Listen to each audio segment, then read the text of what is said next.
Welcome to the Tintin podcast, where we explore the adventures of Tintin, one story at a time. Whether you're a long-time fan of the books or need just discovering the world of the boy reporter, this is the place for you. We'll be taking a deep dive into Hergé's iconic series, unpacking the stories, art, historical context, and everything else that makes Tintin a global phenomenon. Each episode will explore one of Tintin's adventures in detail, with plenty of trivia scattered right through. I'm Varun, and today we're leaving Earth behind with an audacious leap into rocketry and Cold War era suspense as Tintin, Haddock, and Professor Calculus prepare for mankind's greatest adventure yet in Destination Moon.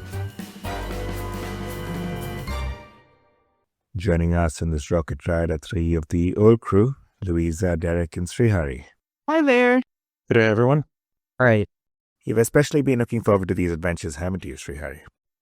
Oh, 100%. I mean, it was the second book that I picked up. And of course, the adventure that shaped my career path and my life, I would say. More on that later. Good. Let's also welcome Jesse, who made his debut on the Seven Crystal Balls pod. Good to be back. I'm glad. Glad to be invited back. Thought for sure I was fired, but I'm glad to be back for this next video. Not sure why you thought that. The only thing we're firing up is the moon rocket, of course. So let's roll. Oh, let's be real, it's Professor Calculus who's firing up the rocket. Louisa, same time last year, we started putting out the first of our episodes, all of which featured Tintin as a sole hero. And one by one, the album started to assemble a cast of characters. You have pointed out that Haddock was at his peak in episodes like The Shooting Star and Prisoners of the Sun, and even the Thompson twins get a fair share of the limelight in the most recent adventure, Land of Black Gold. In all of this, Calculus has remained relatively under the radar. So was this two-parter, that is Destination Moon and Explosion the Moon, a result of Hergé being a tad under pressure to give him a chance to shine? Yeah, actually, Varun, I think that's an astute theory for Calculus here because he definitely gains a spotlight. I like to say that in this, he is the GOAT. He doesn't act the GOAT, just with that contemporary acronym of being the greatest of all time. Because anyone who would lack respect for Calculus, which, he's kind of nerdy.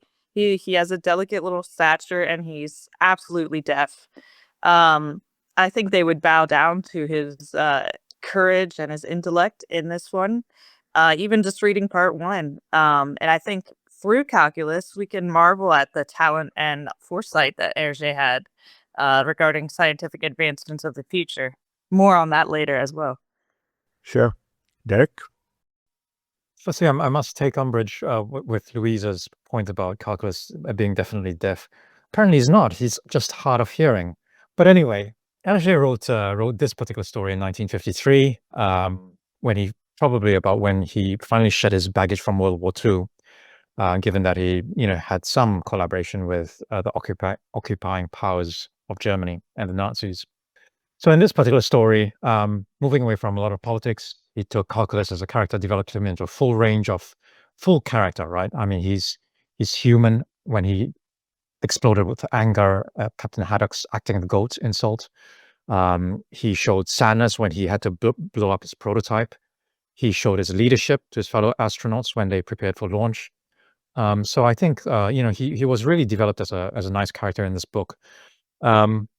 He was inspired by a number of characters. So Auguste Piccard, who was a Swiss scientist at Brussels University, and Paul Ait, who was a deaf member of Le Petit 20e. He's an editor, and he was a source of jokes among editors. So the combination of Paul Ait and Auguste Piccard came up with this deaf scientist. And Hergé came up, his French name is Tournesol, which means sunflower. And I think the English name is Calculus is so much better than sunflower. So I think the English translators did a much better job there. And with or without a fully formed calculus, Jesse, you can make out that Hergé didn't skimp on his research here. I mean, yeah, the story goes from just an average story to feeling much more grand between the attention to detail, the science, the technology, the characters, the art. I mean, everything. It was just a giant leap in quality and narrative, in my honest opinion. And we'll talk about it a little later, but there's so many just single frame pictures where you can, it all looks like it fits. It makes sense. You know what I mean? And your brain just accepts that's what you're seeing is this rocket technology being created right in front of you. The reference book that he used, from what I watched on the documentary called Tintin Moonwalker, was Astronautiques in French, which is astronautics. So he basically uh, requested for that book. I don't know if he purchased it or rented it, but he used it, he studied it, and learned everything there is to know about celestial mechanics and rocket propulsion, and all of the science involved in these adventures. I agree. And it would make sense that Hergé would take, inspiration from what he read knows. But I think in general, it's just so crazy in hindsight how close he was to the technology we used in 1969 to go to the moon to begin with. It's eerily close. But yeah, I mean, that's what every great author does. They take inspiration from what they already know, the technology of the time. It just so happens that he had a lot of stuff right for when we actually did go to the moon in 1969. Was it a moment in time, though, Srihari? Would this story and Explosion on the Moon have lost some of the wonder if they were created after the space race began in earnest? Probably not, but of course it adds to the beauty of it. We had movies like Interstellar, of course.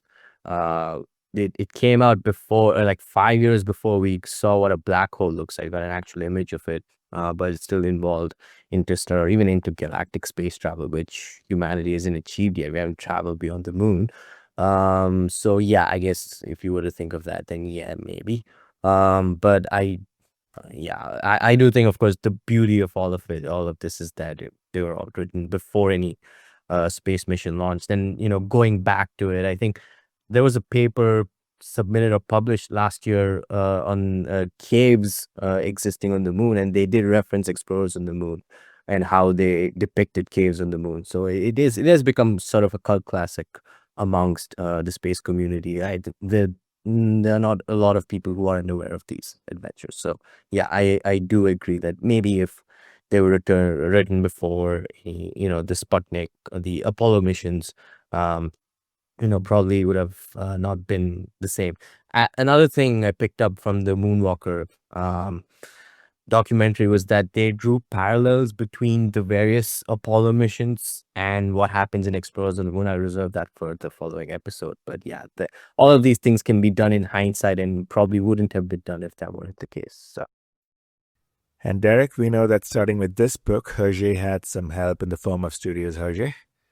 I suppose having an entire team behind him really led him up the scale and detail of the story and the artwork as we see it in the book now. Do you think he could have pulled it off without a studio behind him? Well, I'm sure that he could have without a studio, but it wouldn't have been as vibrant and detailed. So again, I like to go back to The Black Island, which was redrawn entirely by Bob Demore, was an excellent artist. So if you look at the original version of Black Island, which was really simple, and redrawn by Bob Demore, which really encompassed the English countryside, the English buildings, the Scottish culture and everything else. It's really just so much more beautiful than the original one. So I'm sure he would have pulled it off, but Bob Demore and Edgar Pierre Jacobs, his two main assistants, did much of the drawings in this book. Having said that, Hergé did, as Srihari mentioned, Hergé did a lot of research on this one with regards to the German V2 technology. Srihari also mentioned that he borrowed a book called Astronomique, I think, from the library or wherever it was, and in that book you can see the images that inspired the Michelin Man orange spacesuit that Captain Haddock wears. So that was actually a real prototype, which looked like a Michelin Man. The ergonomic bunk beds that you see on the rocket, where everyone was lying down, face down, that was also a real prototype. The buildings of the Sprudge Research Center, which was drawn very, very nicely, that's almost an exact replica of the Oak Ridge Atomic Center in the US, in the mountains of Tennessee. And this Oak Ridge Atomic Center was essential in the Manhattan Project for the enriched uranium that was dropped on top of Nagasaki and Hiroshima. And then also, we see a reference from Calculus, right, with regards to the atomic bomb, while the briefing Tintin and Haddock about the space mission. After showing the research center at Sprudge, he said, nothing to do with atomic bombs, but what we're trying to do is actually just go to the moon and obtain. Is that what he does? Yeah, he does. Let me try to find it. I guess that's just in case somebody somebody recognized Sprudge as the Oak Ridge Atomic Center. And also the scaffolding around the rocket, that was also based from military pictures from the White Sands Missile Range in New Mexico in the U.S., where after the World War II, the U.S. and the Russians were keen on getting all of the technology from Germany about the rockets, and the U.S. got all of the scientists. The Russians got all of the infrastructure, and but the scientists were the key to the success, I think, and the scaffolding that Hergé drew around the rocket was based off the scaffolding around the White Sands Missile Range. For fans out there, if you're really interested in the old pictures, go to tintin.com, and you can look by album. And if you go into the Destination Moon album, you'll be able to see all of the black and white pictures that inspired many of the pictures that you see in this book. The one that really excites me the most is the Michelin Man outfit. I thought that was quite cute. Louisa, you picked out a panel or two where you feel that there were too many chefs in the kitchen. Yeah, you know me, I always have some tiny little gripe, but I was offended by this as a child, or not offended, but like caught up on this. And as a 34-year-old reading it again for this pod, I got tripped up on the same thing. And I remembered being like, as a kid, being like, why did they not color Haddock's tongue? On page 9, for example, there's 1, 2, 3, 4 panels where we see Haddock's tongue and it's stark white, which to me is just, it's like, it was disturbing because who has a white tongue? Like it's uncanny enough to have like bright white teeth. You know, in a comic you let it slide, but like the white tongue, I don't really understand that. And also there's a part where, of course, they're not going to redo the whole brochure from King Ottokar's Scepter, but they reference it, and then it's shown to be just a blank white page that Haddock is looking at, which, okay, you know, you can kind of let that slide, but that and the tongue, for me, it almost felt like in the process of assigning details to each artist that they just forgot, you know, like whoever was doing Haddock's coloring forgot his tongue, or whoever did all the red parts forgot that red part or something. But I don't know, maybe it's just because I'm an artist or what, but it doesn't feel like they worked out the kinks yet. I will agree that the blueprint is amazing. It's a wonderful addition to it. I love any little artistic change. So yeah, I'm just being picky. I mean, who hasn't had a white tongue from now and then? You know, it just randomly happens. Want to pick out a favorite panel of your own, Jesse? Yeah, I mean, I don't think I could just pick one. Like I was saying earlier, the fact that you can go through the story and just accept everything you're seeing, it shows. Like I've always said that if you don't notice the scene, that means the scene's done right, and I agree with that in the picture. The fact that everything just looks in place, whether it's the buttons, the machines, the costumes, the wiring, everything looks like it's meant to be in the story. How about you, Srihari, Louisa? Oh yeah, it is the night shot of the two vehicles, the custom Dusproj and the Dodge Coronet. Well, that's basically my desktop wallpaper. I just happen to be a fan of the skeletons. I think seeing the twin skeletons is sort of a treat for the reader. Maybe not for them, maybe not for every reader, but it was for me. And I think it's interesting how you can tell from like the hue of that articulated skeleton that they try to arrest that it's not fake. It's a real skeleton because the 50s were a prime time to be purchasing human parts. That unsavory trade actually continued for a few decades. My aunt, from whom I inherited my Tintins, has a human skeleton from India. Unfortunately, apparently, countries shipped untold numbers of genuine skeletons, and they shipped many, many before international regulations stopped allowing that for obvious reasons. But you can tell, you can just tell from the little details. Like it really feels right. And then my other favorite is the bears. 1010 feeding the bears is a terrible habit, you know. He's like bear baiting by taking honey sandwiches into the mountains anyway, but it's just really funny how there's like this absurd assembly of bear cubs. And maybe this isn't like a Studio Hergé thing. Maybe this is just like I just think the details are cute, but also like Well, where did all those bears come from? Like, does Hergé think they're born in giant litters, or in Syldavia they are? Or like, is it a radioactive symptom of like these natural uranium deposits? Because I count 11 bear cubs, and usually brown bears have like 2 or 3 at most. But anyway, those are my favorites.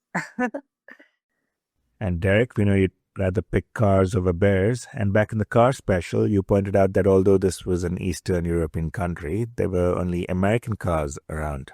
Does that tell you something about the political leanings of Syldavia?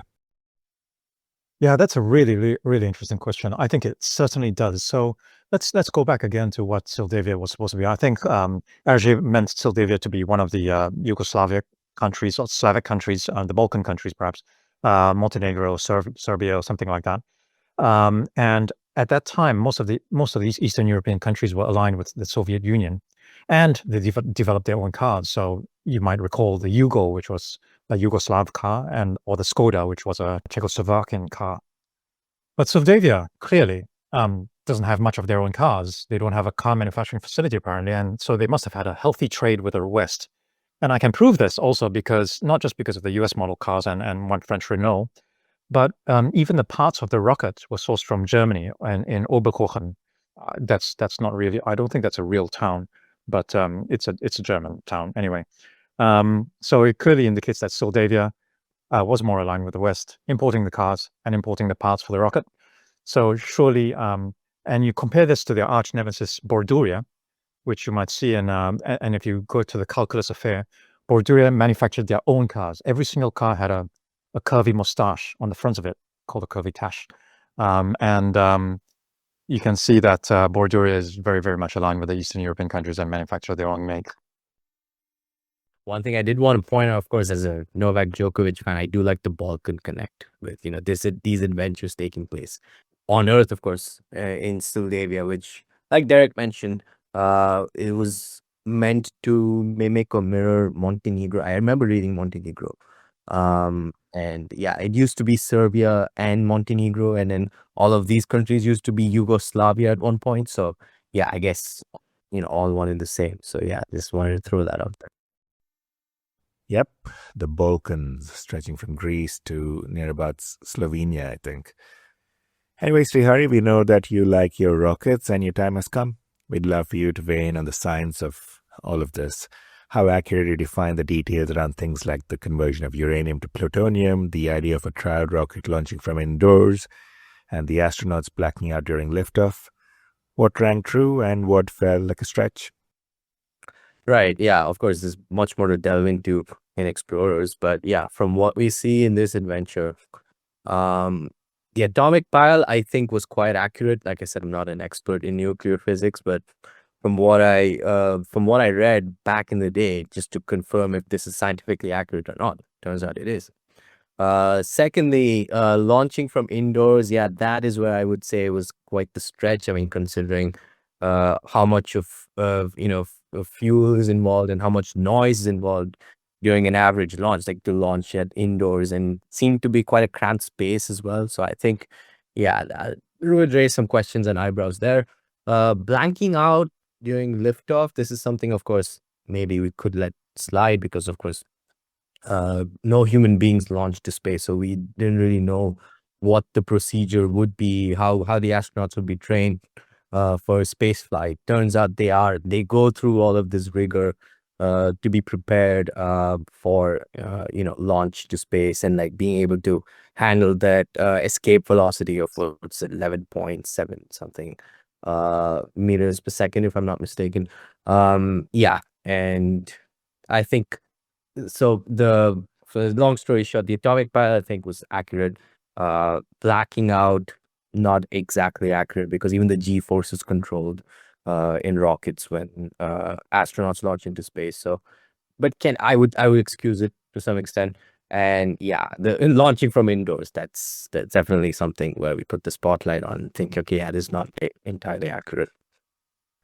Lisa, for the rest of us mere mortals, we need to rely on the 10-page section where the story shifts gears.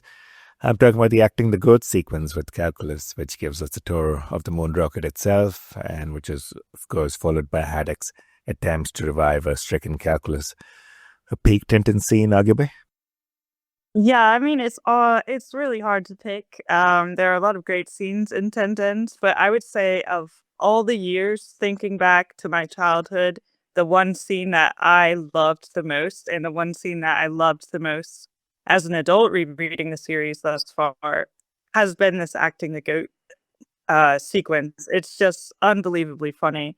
And I think it's such a perfect crescendo of these emotions, especially since I think that it's very human, of course, for Calculus to we give him credit of building up some resentment for Haddock's obnoxiously dismissive teasing. Even though he's hard of hearing in the one ear, so it might not have all gone in. He's not stupid. He can tell that Haddock is being quite dismissive of him. So and to have him like unleash this built up resentment, in the funniest, the most atypical way for him, it actually makes a lot of sense, for characters under this impossible stress of advancing humans in the galaxies while keeping nuclear secrets from falling into enemy hands. I mean, that all that stress has got to come out somewhere, and it's just so perfect that it comes out at Haddock, who, quite frankly, is a real, POS in this. I mean, he's just such an angry and miserable character all the way through, and he just totally deserves to be dragged around. And I love that this comedic fury that unfolds with Calculus enables him to lift like much larger people and just like hang the security guard up, like a doll, and how he like fast and furious is his way through the multiple security checkpoints. Like he does not care at all. He just to prove he is not acting the goat.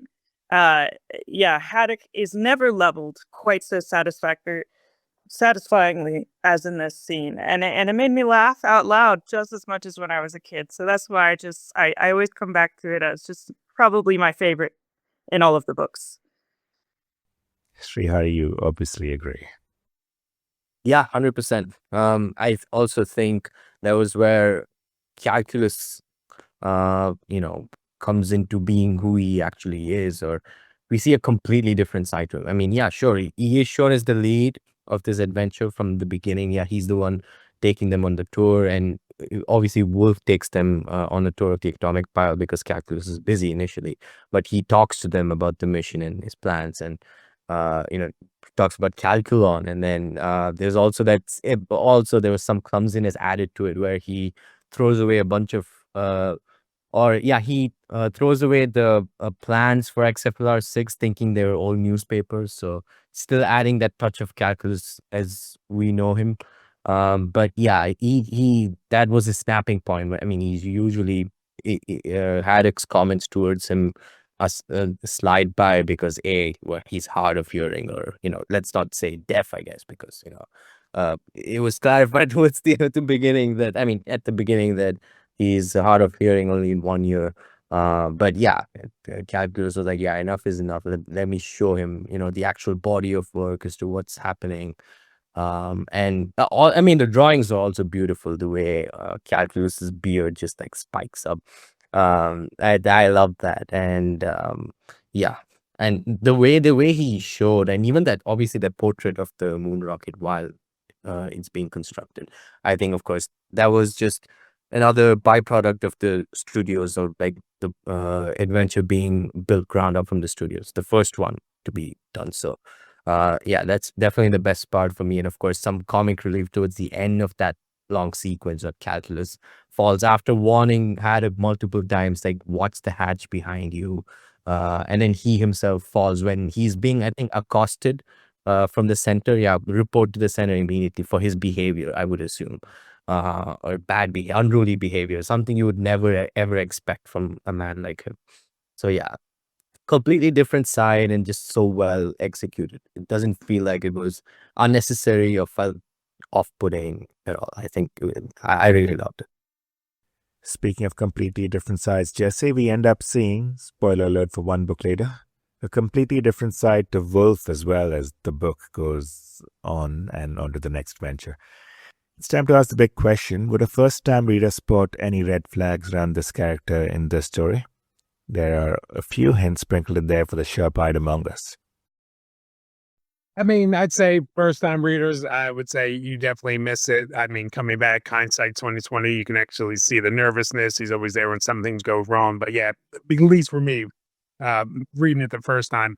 Unfortunately, as a kid, I read them out of order, so I knew the twist. But I don't think if I had read them in the right order, I would have picked up that Wolf was not who he seemed to be. Louisa, I'm going to guess you aren't as forgiving. Yes, I mean, maybe I was always in tune to the little details like that, but even as a kid, I knew he was up to no good. Especially in that scene where he is nabbed in the dark hallway, he just is an obvious culprit. I mean, he's right there at the scene of the crime, and he just talks himself out of being suspected. But also, the major red flags are how he verbalizes being mixed up in this business when he's afraid of dying upon takeoff. That's extremely telling, as are the beads of sweat that are dropping randomly. And also, Captain Haddock is kind of savvy in some ways, and he gives Wolf some suspicious looks, which are giant hints, I think. As is his questioning about that failsafe contraption added onto the experimental rocket. But above all, I think it's just his shifty, rat-like, sweaty demeanor, which is in itself just a giant red flag that a character is up to no good. Yeah, if I could add to that, when the rocket reappears from the radio quiet side of the moon, and he's constantly looking towards Calculus, knowing that something's going to go wrong and the enemies are going to capture control of the rocket. So he's looking over nervously to see, if that is happening. Of course, he's an accomplice of that. I mean, of course, I didn't think of it at the moment, but then towards the end of the sequel, it all became, sort of a culmination. I was like, okay, yeah, these are some sequences that I missed, and now that I think of them, it makes total sense. So clearly the Sprudge Atomic Center needs to up the background verification of the employees then. But there is perhaps one employee who we can call out as a useful character, Mr. Baxter, the effective CEO of the center. Louisa, would you give him a good appraisal in your book? Well, as far as I'm concerned, absolutely, because I really, really like Mr. Baxter. I think he's an excellent character. I think he's also the only one who seems logically suited for this level of work. I mean, obviously, Calculus is very smart, but he is a little bit of a comic relief character. So we don't really know when he's going to fall through a hatch or something like that. Um, so even Mr. Baxter is just a shining example of trustworthy, methodical, serious, dominant, careful side character, and he makes sharp decisions in favor of logic, but also in favor of our protagonists. He's such an excellent ally to Calculus, and he absolutely outshines what I would argue are overrated characters in this issue, like the Thompson twins. And I think he should have been on the rocket to help save the day. He clearly keeps his head in a crisis. And even like the white coated doctor types in this, they have such a punkish feel. It's kind of funny. And Wolf is just a nervous, research bungling, double crossing wreck. So, yeah, I think Mr. Baxter I think he is underrated. Yeah, I agree with Rita. I think Baxter is the director general of the research center. He really runs the show. Of course, Calculus is a key scientist, but the director general runs the show. And for all of Louisa's points, he's such a multi-dimensional character as well in the book. He's got emotions, he's got leadership, and all that. So yeah, I think he's a great character. But what's an episode of the Tintin podcast without an opposing view? Go ahead, Jesse. Yeah, and I feel bad because it's not the first time we've had a disagreement on the character, but essential to the story, yes, very important. Point A to point B, but to me, easily forgotten, 100%. I wouldn't even place him in the important, underrated characters of Tintin. I feel like there's far more, but just my opinion. Not trying to upset anybody. Not upset at all. In fact, a special on the underrated characters is a good idea. Let's line that up. But Louisa, were you upset, carrying on from the women's special a couple of pods ago, at the lack of women in this plot? One would think a bustling science facility might have a few. Well, yes, I count 3 women on the plane in the beginning. That's the maximum estrogen allowed. But no, I'm joking because that's no, that's pathetic. But it's not surprising, as we noted in that special. In Hergé's reality, we just don't exist as capable agents of our own existence. I just find it extra maddening in Destination Moon, because of course, like, yeah, Valentina Tereshkova was not a household name until she, she was one of the first Soviet cosmonauts to survive spaceflight in 1963. So we can let that slide. But surely he would have known the person who first described the process of nuclear fission parroted by calculus in this issue was a woman, Lisa Meitner. And I just wanted to throw out there that when humans actually did go to the moon, it was in major part due to an African American woman named Katherine Johnson who calculated the trajectory of Apollo 11. She did Freedom 7 as well. But even closer to Hergé's time, the chief of astronomy and relativity at NASA in 1959 was Dr. Nancy Grace Roman. In 1954, Dr. Vera Rubin, the astronomer, proved the existence of dark matter. And, there's just so many. I even went back and looked to see the computing department at the National Advisory Committee for Aeronautics was a Black woman named Dorothy Vaughan. And it just, the ability of space travel hinged on things like the report effects of nose angle and Mach number on transition of cones at supersonic speeds, which goes right over my head. That was Mary W. Jackson in 1958. So yes, in short, it feels absolutely strange, like gendered censorship, to see no womaning of this research facility, despite all of these women being an integral part of the science that underlies the entire plot. And our customary word in Snowy, do you have any sympathy to offer, Derek? He gets tossed around like a rag doll for much of this adventure. Yeah, I'm a dog lover. I've always had dogs, and I'm perhaps a bit more of the old-fashioned where I see dogs as working creatures, and works for farmers, work for the hunter or whatever it is, and I like my dogs to look out for me rather than I look out for the dog. So, nevertheless, I still love my dog dearly. But having said that, this is a great story for Snowy because he never left his master's side. He went into the rocket, he walked around the facility, he was always by his side. So I thought it was pretty, what could be better for a dog?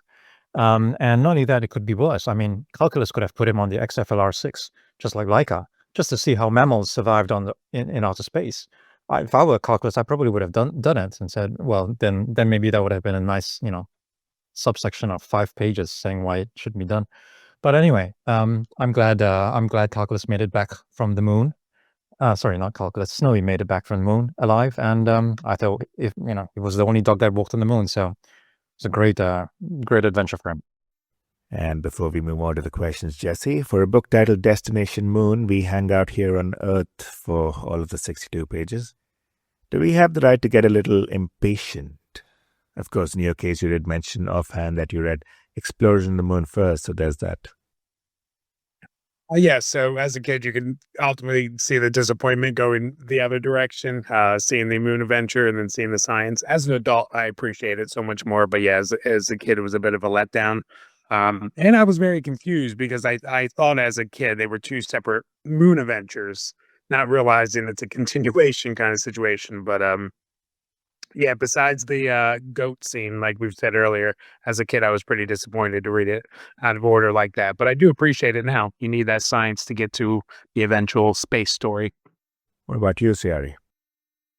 No, I wasn't. I mean, I went through it. I really liked the build up. I'm not somebody who tends to get impatient or has, a sense of urgency with a lot of things. So yeah, like I said, I mean, I have a bit of a warped perception because this was just my second Tintin adventure, so I was not really aware of the character arcs of the others and the tropes involved. So yeah, I guess I'm not the best person to answer that. But of course, I mean, just from the perspective of knowing that the crew's going to go to the moon in this book, not really. I actually saw it to be quite fitting that of course they launch and the book ends here, and then you find out what happens on the moon in the sequel. So yeah.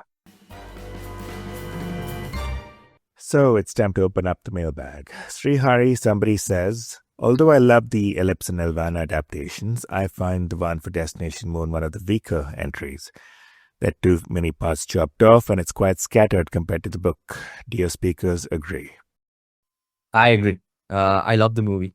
Don't get me wrong, but that is in isolation from the fact that a lot of important aspects, be it in terms of technical detail regarding the science, humor, and other important parts leading to explorers of the moon, sort of suffers from the same consequences. Really, yeah, I think it was a letdown if you read the books over and over again and then you watch them.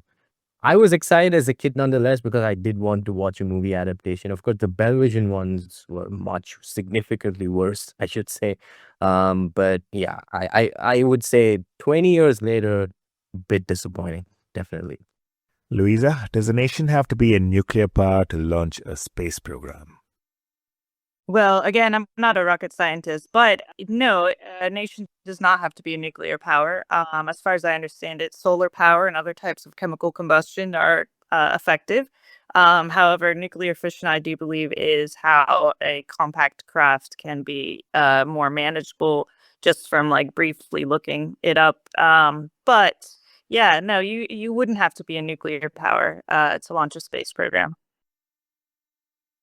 Jesse, let's try and unpack in this one.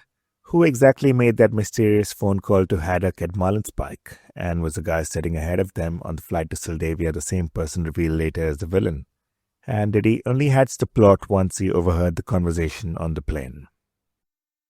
Well, to address the phone call, I always assumed as a kid, as an adult, that it was calculus or, because he's deaf in one ear.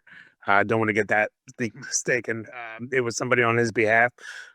But I think one, that spy was what I think it is a spy, is the same character. Number two, I also think this whole thing of stealing the rocket and infiltrating was already in motion. They were just listening to the conversation to confirm what they already suspected. At least that's what I took from the panels and stuff. Derek, somebody comments, only SpaceX rockets come down the same way they go up, or am I wrong? In which case, Hergé was far ahead of his time. Well, firstly, I think Hergé was indeed far ahead of his time. I think to the listener's point, only SpaceX rockets come down the same way they go up. This is actually called descending tail first. I don't think it's just SpaceX. I think Blue Origin also does the same thing, although I'm not sure. I'll have to check that. But yes, it is Hergé. Hergé indicates he's clearly ahead of his time. He's in fact 70 years ahead of his time. So well done, Hergé. Make that 77 with the 7 to be precise. And Jesse, it's time for your final thoughts and a rating. So, final thoughts. One, I think this is, I wouldn't say underrated because I don't think any Tintin story is underrated. I think they're all great, but I do think there is some brilliance to this between getting the shine on Professor Calculus, the acting the goat scene, the technology. There is some brilliant scenes all together in this, and I like the idea of them coming together to do this grand mission, which we get to see in the next story. So I'd give it a solid 5. That sounds like a good. Yeah, I would say a 5. And that's a wrap on Destination Moon. With a dose of sci-fi featuring Calculus's vision of space travel, this adventure laid the groundwork for one of Tintin's most ambitious stories yet. But the journey is only just beginning. Next up, we follow Tintin, Haddock, and Calculus beyond Syldavia and Earth itself and explorers on the moon as they confront zero gravity, life or death decisions, and their first steps on another world. Thanks for tuning in, and don't forget to like, share, and subscribe as we continue our journey with the Tintin podcast.